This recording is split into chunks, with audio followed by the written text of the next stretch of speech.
So welcome to Forget the Storage Permission. It's not often we go to a tech conference and get to go to a talk where we're specifically going to be forgetting things, but it's the end of the barbecue. So hopefully we'll actually learn a few new techniques which will just replace that knowledge rather than totally void it out. We'll save that one for later. But really trying to reduce when we actually need the storage permission. So this would be write and read external storage. So a little bit about myself. I've been doing Android development for just about 5 years now.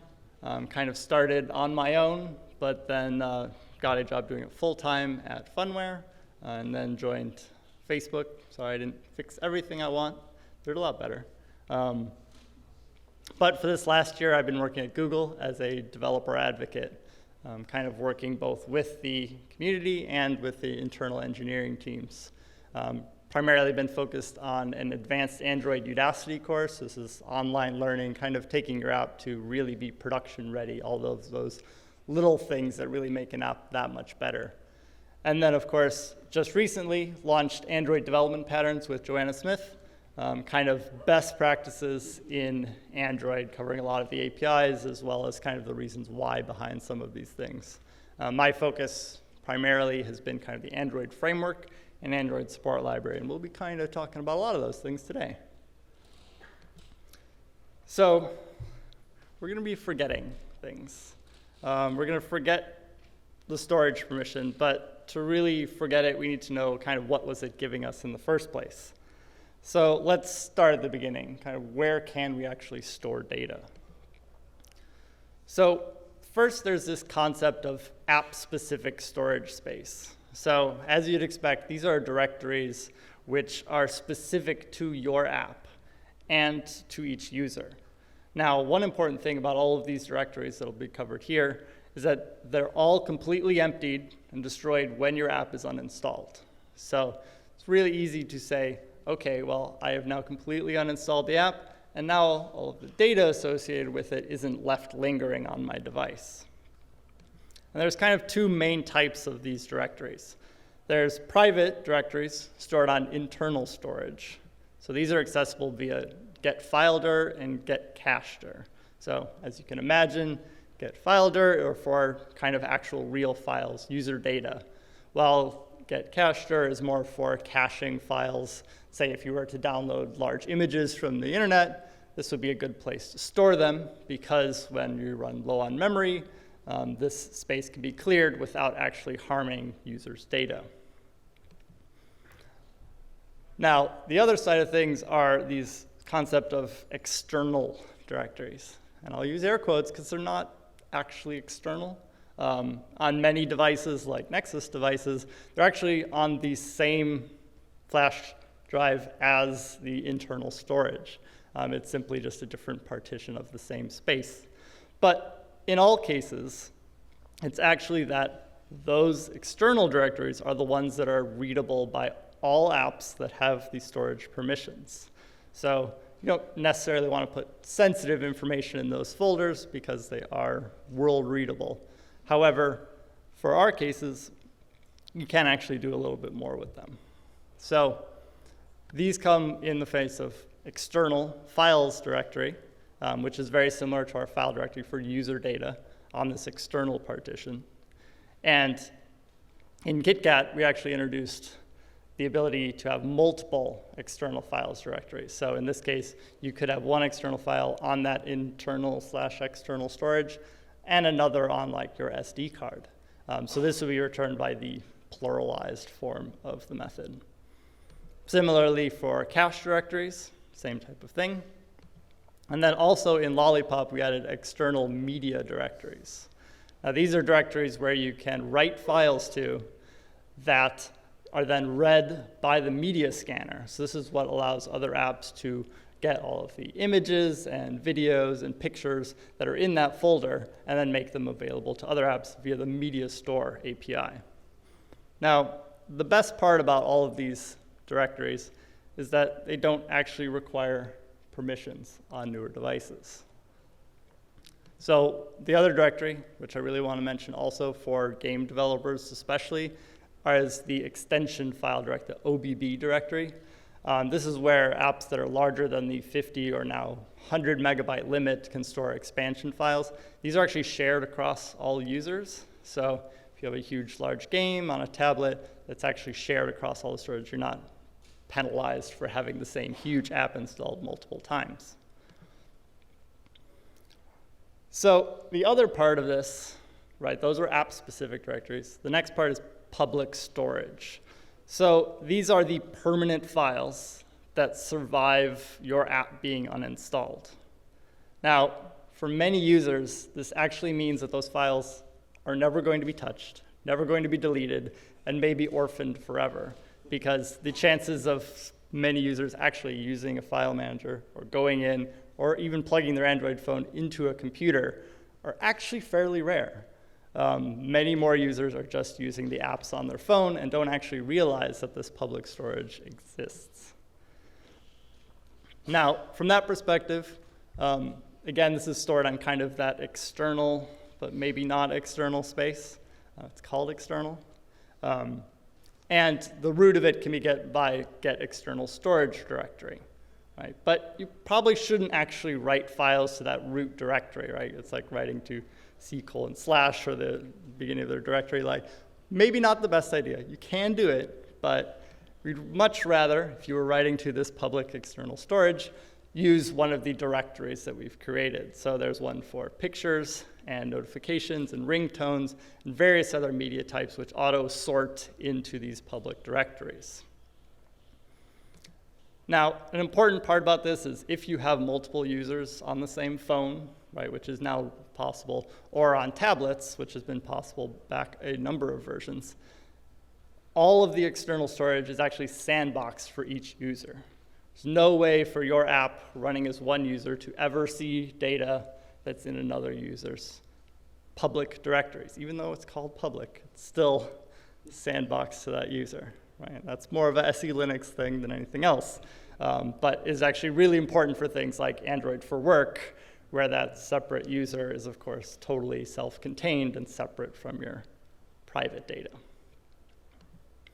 So we talked about kind of what all these directories mean for the storage permission. So for those internal directories, the get filed or get cached, those can always be read with no permissions whatsoever. They're always going to be available to you. You can always write to them.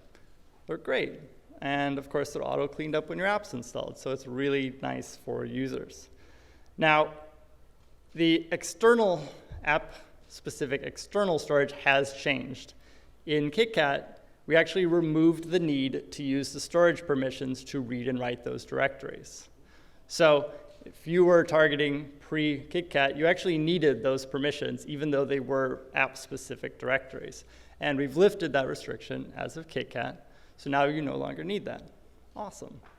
Now, that external user storage, that public storage, that always requires the storage permission, right? We very much want users to be aware that apps are writing to this space that may potentially be taking up a very large percentage of their device's space, but are not actually attributed to that user, right? If a user goes in and says clear data or clear cache, those external files are not deleted. So unless the user is using a file manager, those files are not ever going to be cleaned up. And from a user's perspective, they might not know which files go to which app or which ones they can delete. Now, the storage permission is even more important in Marshmallow, because in Marshmallow with the runtime permissions model, the storage permission is considered a dangerous permission. That means if you're targeting Marshmallow and running on a 6.0 device, you'll actually need to request access to the storage permissions at runtime. You get this nice, mildly scary looking dialog that says, can they access all of your photos and videos? Right? Everything you've ever done in external storage, right? Which, yeah, that's true. That's part of the user's public external storage. But you have to think really long and hard of whether that's actually the right choice. Now, if you're saying, well, I only write to those app-specific directories, I'm good. There's actually a super easy way to remove storage permissions. You can use maxSdkVersion. maxSdkVersion just says, I want to use this permission, but as of KitKat, I don't need it anymore. I can safely remove it from my manifest. Users won't be bothered by it at install time. I don't need to worry about it for runtime permissions. You do this just by setting the maxSdkVersion in your user's permission in the manifest. And that's all you need to do to remove the storage permission, but still keep it around for those cases where you're running on an older device. But min-SDK KitKat, that's not totally unreasonable, right? Maybe one day. min-SDK 21, that's even better. Now, this isn't to actually make your life more difficult, but really to just make it so that you can balance your needs as a developer to save files to the user's storage and their need for privacy and control when really giving your app the storage permission is asking for a lot of trust, right? Those are all of the pictures, all the videos that person has ever done on that device. And sometimes those are a little bit more sensitive. And part of that is that it's really all or nothing, right? There's not necessarily that requirement of saying, oh, well, I would really like access to this specific directory because of this all-encompassing nature of the storage permission. Now, part of this is just a complexity kind of reason. Users don't really understand what kinds of storage there are. Like, if you asked a typical user, all right, out of these 10 directories, which 4 of them would you like the app to be able to read to? That's a little bit harder than just a yes or no kind of an answer. Now, the one thing is that we want to avoid this, right? That's the whole reason we're here. So let's talk through some of the ways where we can really actually get a lot of this functionality, right? A lot of that communication between apps without actually needing these permissions. So what is this better way? Is there a different thing to do? And it turns out that we have a whole permissions model just for sharing individual files via URIs. Now, the URI, you might think of it as kind of like a file path, but it's actually a little bit different because you can apply URI-based permissions to it. Now, it really kind of started back in the beginning of Android with our intent system. That's the way of sending information or calls between different apps, right? You may say like a start activity and pass in an intent, and that's how you would then trigger another app to do things.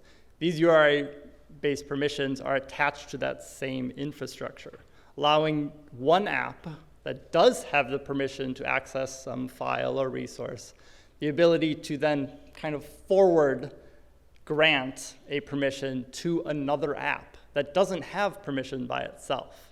But via that intent system, they're able to then suddenly get permission to just that specific file.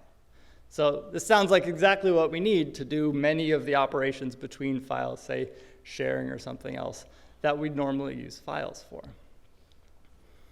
So there's actually 2 different ways of using URI-based permissions. One is just adding a simple flag to your start activity or start service intent. And these flags just say, yeah, any URI that's attached to this can actually be read by the receiving app or even written to by the receiving app. So this could be something, for example, like you include a image URI as well as the read permission. Now, all of a sudden, the other app can then read that image without actually requiring access to wherever that file is actually stored. In addition, you can actually programmatically grant and revoke these permissions. You can call grant URI permission with a specific package and say this package is always good to read any URI that's included.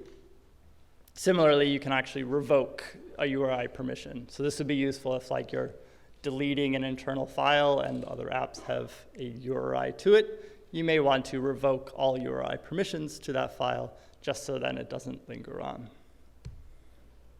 So let's look at kind of one of those common examples, right? The share button that you've seen hopefully in many apps, the actual share button, not some fake share button.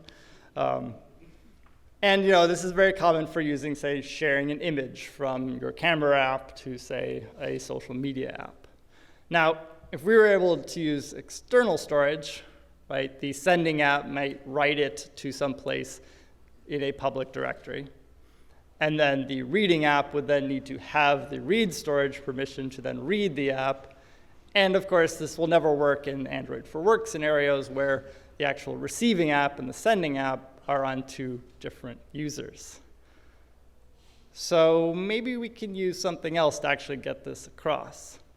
And you'd think maybe, we just pass in our grant flag and we pass in our file URI and we're golden. There's one problem. File URIs don't work with URI-based permissions. File URIs are always protected by the underlying storage permissions. You're directly accessing a file, and therefore you're going through that file system, which is the storage permission. So instead, we need to add just a little bit of indirection between our files and the other apps. And we can do that via a support v4 library class called FileProvider. While this is built on top of Content Provider, which you may have heard of and dislike or like in some cases, you don't actually need to write any Content Provider code, which is great. There's actually very little code to actually write in the FileProvider. What this allows you to do is actually give apps access to files in your get files directory, your get cache directory, or any of the get external directories. So these would be places where you can write without the storage permission, right? Especially on KitKat and above. But through FileProvider, now other apps can read those files. That breaks the need for any of the storage permission, because what we are sending is a URI and not a direct file path. And that allows us to use URI-based permissions. Now, there is some setup for FileProvider. Specifically, every one of those FileProvider URIs has kind of a unique prefix, which we'll call the authority. Now, you can just define it as a static string somewhere, but I like to be a little bit more fancy. This is the limit of my Gradle knowledge. And actually define it in our Gradle file based on our application ID. So this would be kind of the package name in your app. And we can actually define it as a manifest placeholder. So now we can actually use it in our manifest file without having to reference the actual string. And we can reference it in our build config directories in any of our Java classes. And now it's always in sync. We only have one place to change it. And if we have multiple versions and build configs, it just works. So our manifest entry just defines our file provider. We're not writing any code so far. It's just a little bit of XML that you can paste right in, because all of the configuration is actually done by the file provider's path metadata. So this metadata is just a really simple XML file that you put in your res XML directory that just says what directories you're actually providing through FileProvider, right? What we don't want is we don't want every app to be able to read every file in get files directory and get cache directory. You may want to just have one directory that you make available, or in this case, 3 directories. You can have it read from the get file directory using the files path, get cache directory via cache path, and any of the get external directory via external path. Then the path is kind of that unique substring or subfolder within those directories. So that's all the one-time setup. You only need to do that once and then never touch it again, no matter how many share buttons you have throughout your app. Now we can actually share a file. So just like before, we'll have a file that we want to share. And then we can just use one method from FileProvider, our getURI for file method. And this takes in our build config and the file, and then spits out a special content URI. We construct our share intent, and then actually provide read access by calling setData with our content URI, and then adding the read flag. Now, the important thing to note here is that that add flag of grant read only applies, in this case, to URIs we've set in set data. So if we leave out that line, our grant flag won't actually apply to any URIs. So it's really important that those things kind of go together in almost all cases. On the receiving side, we can extract the URI, and then getting out the actual data out of that URI has a very simple method, get content resolver open input stream. Now the nice part about open input stream is it works for practically any URI you pass it, whether it's one of our FileProvider URIs, a file URI, or an Android resource URI. It's all the exact same code. From your receiver's perspective, it shouldn't matter how the sending app is sending that file across because you can parse it all in the same method. So here we just use Bitmap Factory to extract a bitmap from it. Now, the other thing that's nice about this is that you can actually daisy chain those permissions along. Say this is a receiving activity, but it's actually a service that needs to upload that file across. You can call the same set data and add the grant flag URI to your start service, and that permission will continue to daisy chain through different components, or if you want to send it to another app, you can continue to pass it along as long as you continue to use the grant flag URI. Now you may have noticed the file not found exception. So here's where things go horribly wrong. But it's also the most important part of sharing, and that's cooperation. It's a two-sided street. There's a sending app and there's a receiving app.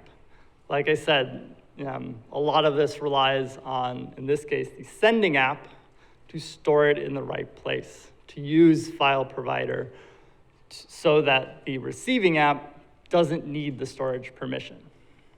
All right, if the sending app isn't doing a good job, is writing it out to a directory that assumes that everyone has read storage, there's not actually a whole lot you can do here except have read storage to read the file. Now, many Google apps employ a strategy where if it fails, then post a message saying, hey, I can't read that file. Like, the other app is trying to send me something that I can't read. Now, that definitely pushes the requirement back onto the sending app to do it correctly. So if you have a sending app that's doing it wrong, please fix it, because that's breaking everyone else, right? Now, hopefully, apps are testing with things like Gmail and other apps that are already installed on the system to make sure that it works. But same point, you can actually do that where we're setting the onus on the sending app. Now, you can take a different approach, right? Use that file not found exception as actually a requirement to say, oh, let me get the file permission, right? Say you're running on Marshmallow and using runtime permissions. Now, that works. It would get the number of shares up to a higher percentage because you would be able to then say, oh, I don't have access to this. Let me see if adding storage permission helps me work around some of the bad apps that we're all fixing, like right now. Yeah. No? Okay. We'll give it a few more minutes. So that's one way to do it. But unfortunately, that means that your app then appears as using storage permission. When you install the app, it says, hey, these guys are using storage permission. Even in runtime model, you need to have a second dialog that pops up. The users may not know, oh, well, I'm sharing a file over, right? And this works for other apps, but this app is saying now it wants to read all of my photos and videos. Like, I thought I was just giving it access to that one photo, right? So you kind of have to deal with that different privacy model where maybe it makes more sense to say, I don't want the storage permission. I want to say, well, there's probably a different app on your phone that can give me that same information. Or maybe there's some cases where you can use a different technique which actually reverses the situation. And that's action get content. Now, get content's kind of the reverse, where we're asking for a file from a different app. And you do this simply by requesting it by a MIME type, say image/star to get any kind of image. I just want a picture, just give me anything you got. And then you want to immediately use that result in your app. Say, attach it to an email or send it to a friend via Messenger, what have you. Now, much of the logic here is actually exactly the same as action send, just in a reverse manner. You'll call action get content, passing in a request, and then the providing app, the one who the user has selected, will use FileProvider. Surprise, like who would have guessed? They'll use FileProvider, get URI for file, and then send that file back to the requesting app, and then open input stream to open the file, right? Very similar, but just in the kind of reverse model. Now, note, none of this code requires a storage permission, right? We're still asking from one file to the other, but it still works, right? We're using URI Based Permissions, and because the user is actively included in the selection process, there doesn't have to be a blanket storage permission, right? Just by selecting, I only want to share these 2 pictures or something, then the user knows, oh, I'm giving this other app access to these 2 pictures. So we don't need a separate set of permissions on top of this. Now, the nice part about get content is you can actually do it with multiple files. So extra allow multiple true, and all of a sudden, assuming the providing app supports it, you can actually select multiple files. On the providing side, you'd actually add all of these URIs to what's called clip data. So this was introduced in API 16 that allows you to have multiple URIs covered by that same grant read permission. So before we had set data for a single URI, and now we have clip data for multiple URIs. Now you may be thinking, oh, API 16, I support gingerbread because I hate myself. Or I really love my users, right? There are lots of gingerbread users out there. We love them too. And it turns out that extra allow multiple was added in API 18, so not a problem for this case, right? In most cases for earlier APIs, they didn't have a concept of reading multiple URIs until after API 16. So in most cases, the set data is actually enough for the cases where you're not on API 16. So from our chart at the beginning, KitKat kind of changed a lot of things. It actually added a new action called action open document. So this is part of what we call the storage access framework, which is a really big, scary, easy to Google name if you need more information about it. But it works very similar to action get content via API. It's still an intent. It actually covers many of the allow multiple and category openable that we saw for get content.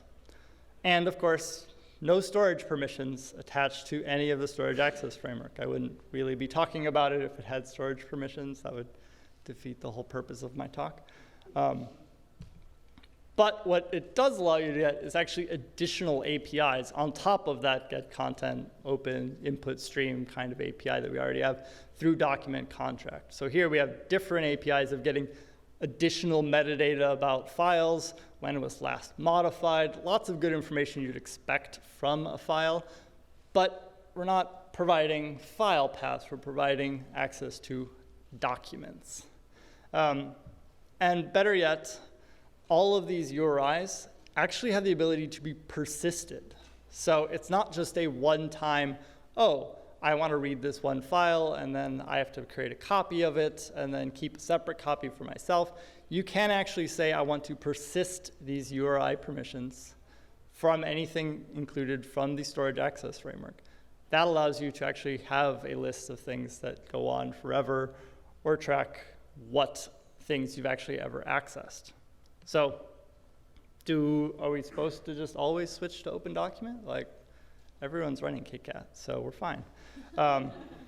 Now, pre-KitKat, you don't really have a choice. It is still get content. Open document won't work. You won't find any apps that do open document. It doesn't exist.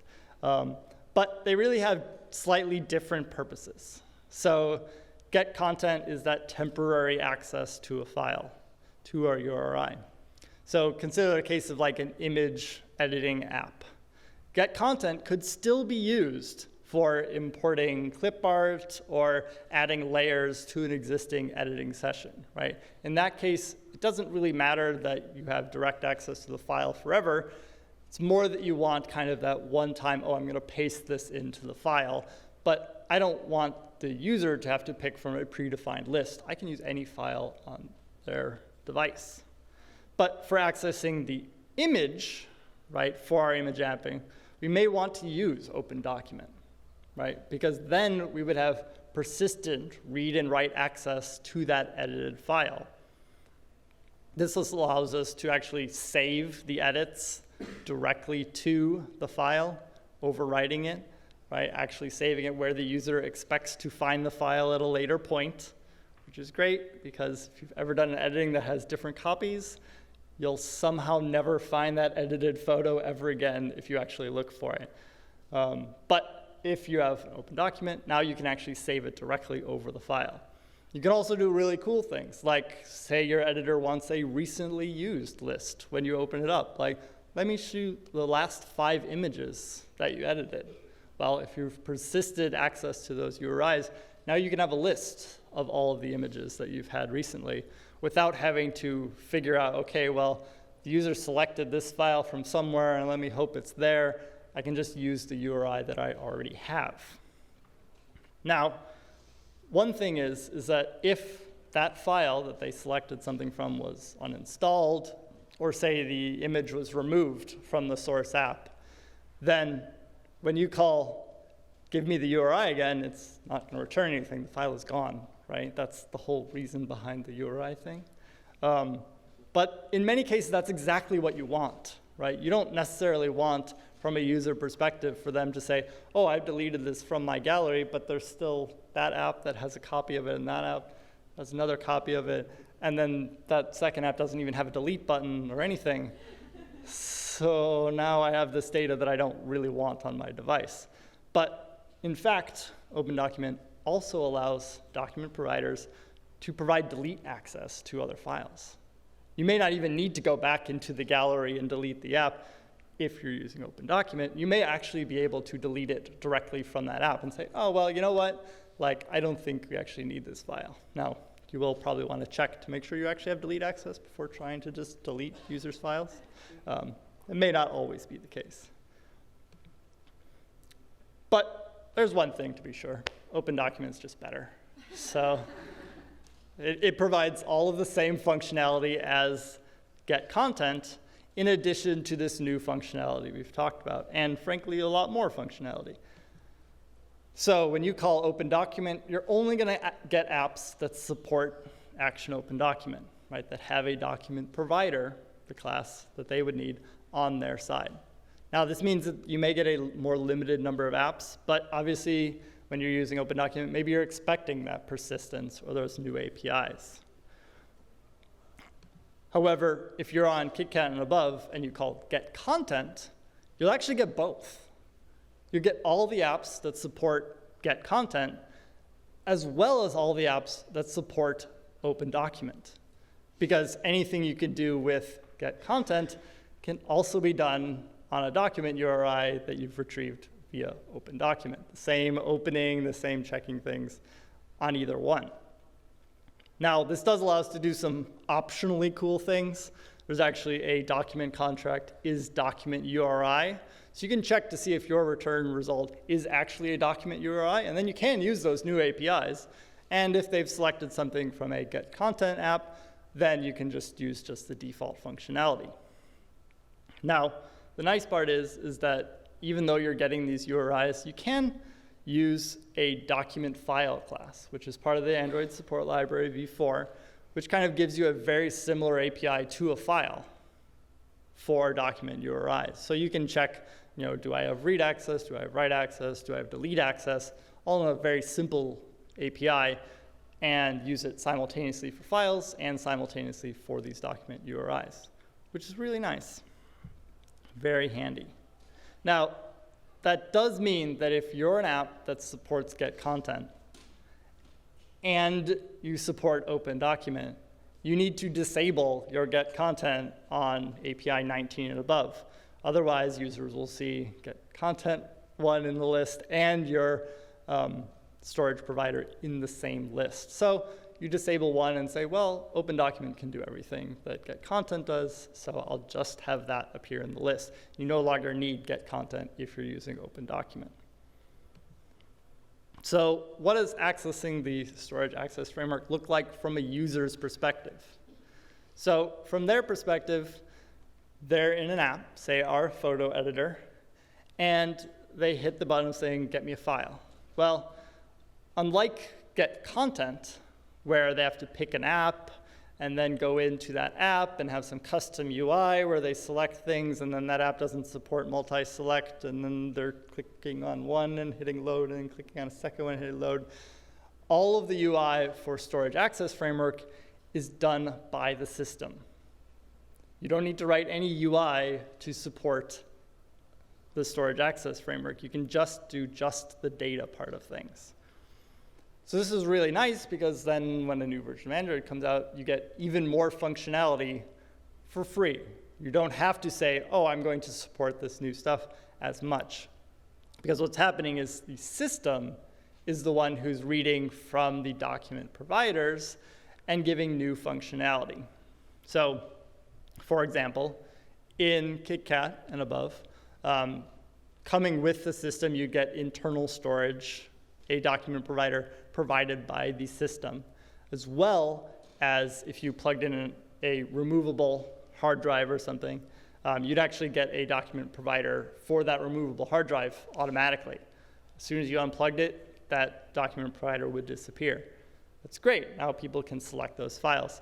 In Marshmallow, we've extended that, so now when you have an SD card, you can do the same thing, and a storage provider will just instantly appear for the SD card. So now all of a sudden you can get write, read, and read directory access to the SD card for practically the first time ever. So we mentioned our action open document for accessing a document. Now, keep calling it a document. It's not necessarily a file on your local storage. It could be piped directly across from the internet. It could be in an encrypted blob on a specific hard drive. It doesn't particularly matter because from the readings app perspective, all you're getting is an input stream or a file descriptor that then you can stream the contents from, and all the metadata is handled separately. So you'll also get some other new ones. Action create document is kind of like the save button in an app, right?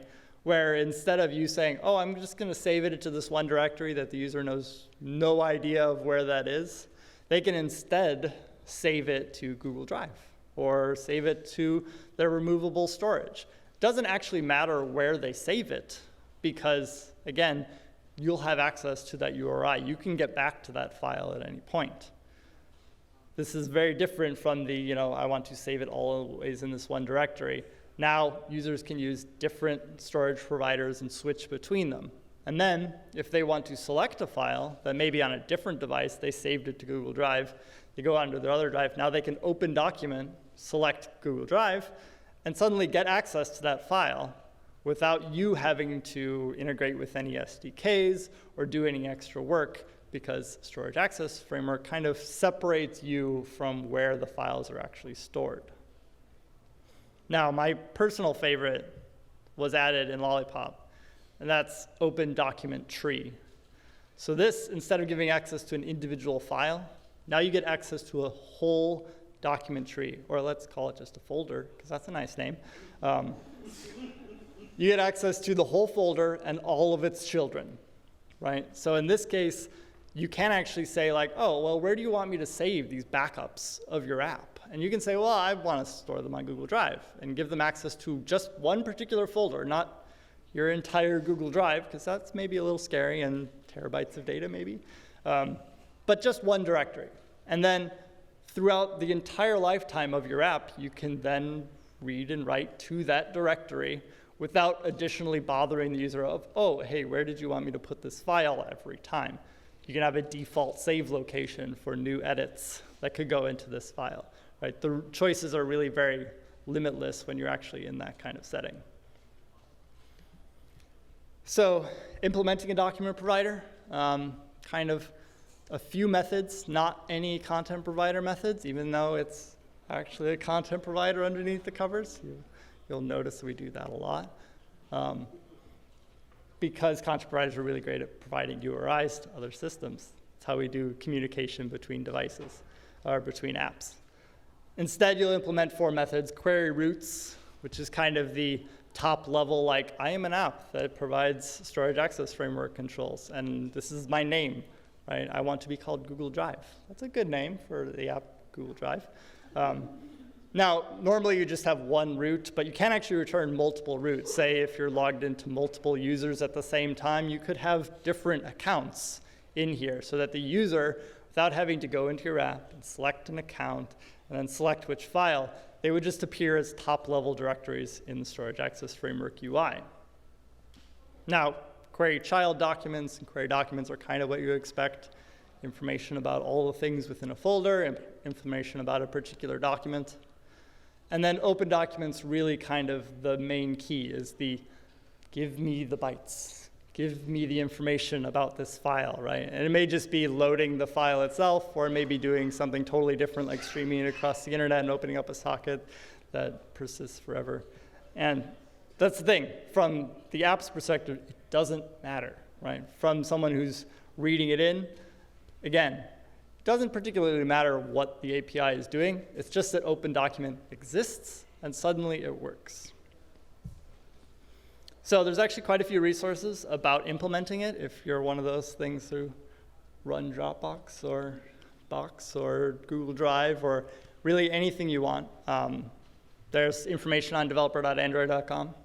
I've built a sample app called Local Storage, which gives you kind of both a simple UI to test out all of these actions that we've talked about, as well as give you a sample storage provider which you can build upon. And then Jeff Sharkey, the storage framework engineer who's responsible for just about all of this stuff, wrote an example provider called Vault, which actually encrypts all of the files and then auto-decrypts it when you use them in storage provider. So very nice example of kind of going a little bit beyond just a simple open document opens the file underneath the covers. So to recap, what do we need the storage permission for? Accessing our internal apps specific directories? Nope, nothing there. External app specific directories, not above Lollipop. So we can use maxSDK 18. For sending files via action send, no, we got FileProvider, we're good.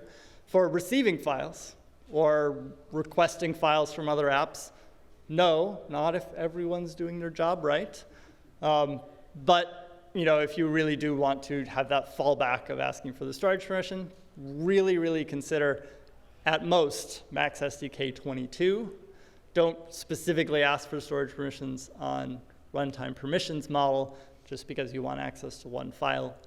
In theory, hopefully Marshmallow will kind of push apps to be a little bit better in this range, because really we want everyone to be playing nicely. They don't need access to every one of the photos and videos that you guys have shot, especially if they're videos from Big Android BBQ. Don't share any of those ones. You know the ones I'm talking about.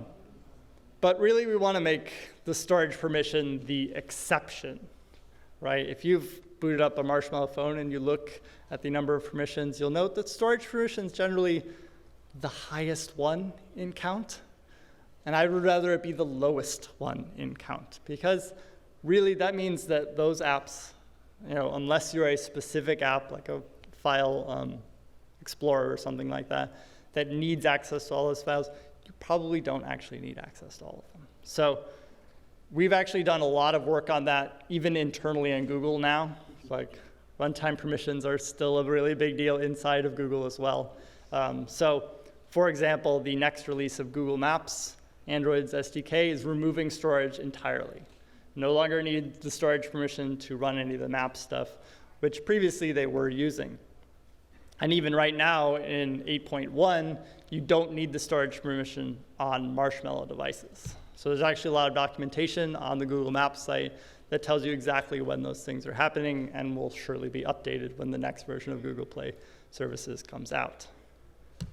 So thank you all for your time. My name's Ian Lake. You can catch me on Google+ or Twitter.